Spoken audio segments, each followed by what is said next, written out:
చంద్రబాబు టైంలో కంటే జగన్ టైంలో ఎక్కువ ఇళ్ళు కట్టారన్నది నిరూపించుకునేందుకు చేసిన ప్రయత్నంలో జగన్ చెప్పింది కూడా అబద్ధమేనన్నటువంటి విషయం ఇప్పుడు సాక్షినే హైలైట్ చేసింది. వాళ్ళ ప్రశ్నల ద్వారా తేలింది. ఏంటయ్యా అంటే 2019-24 మధ్య జగన్ పాలనలో 14,15,000 ఇళ్ళు మాత్రమే మంజూరు చేశారు. జగన్ ఏం చెప్పాడు? 30 లక్షల ఇళ్ళు మంజూరు అన్నాడు. మంజూరైంది 14,15,000. చంద్రబాబు టైంలో ఏం చెప్పారు? 14-19లో 20 లక్షల ఇళ్ళు ఇచ్చామన్నారు. తీరా చూస్తే అప్పుడు అసలు మంజూరు అయిందే 4.91 లక్షలు. అలాగే 2024-27 ఈ రెండేళ్లలో చూసుకుంటే 61,578 ఇళ్ళే మంజూరైనవి. ఇది తాజాగా రాజ్యసభలో వైసీపీ ఎంపీలు అడిగినటువంటి ప్రశ్నకి సమాధానంగా కేంద్ర ప్రభుత్వం చెప్పినటువంటి సమాధానం. దాన్ని బట్టి ఇక్కడ ఇద్దరూ కూడా అబద్ధాలే చెప్తున్నారు.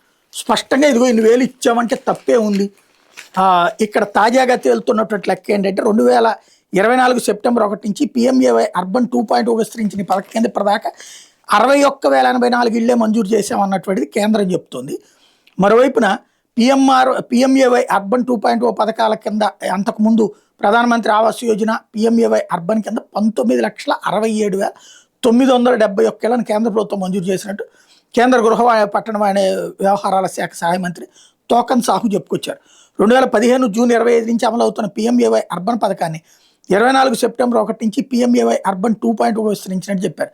ఈ పథకాల కింద ఏపీకి 19.68 లక్షలు ఇప్పటిదాకా కేంద్రం మంజూరు చేసింది. 11.38 లక్షల ఇళ్ళు పూర్తయినాయి. ఇందులో వీటిలో 10.75 లక్షల ఇళ్లలో లబ్ధిదారులు నివాసం కూడా ఉంటున్నారు. ఇన్ని జీవితాలు మారి వాస్తవంగా క్రిందటిసారి చంద్రబాబు చెప్పిన 20 లక్షలు, జగన్ చెప్పిన 30 లక్షలు కనుక పూర్తయి ఉంటే 50 లక్షల కుటుంబాలు వెల్ సెటిల్డ్ అయ్యాయి. కానీ నోటితో ఒకటి చెప్తున్నారు, నొసటితో మరొకటి చేస్తున్నారు.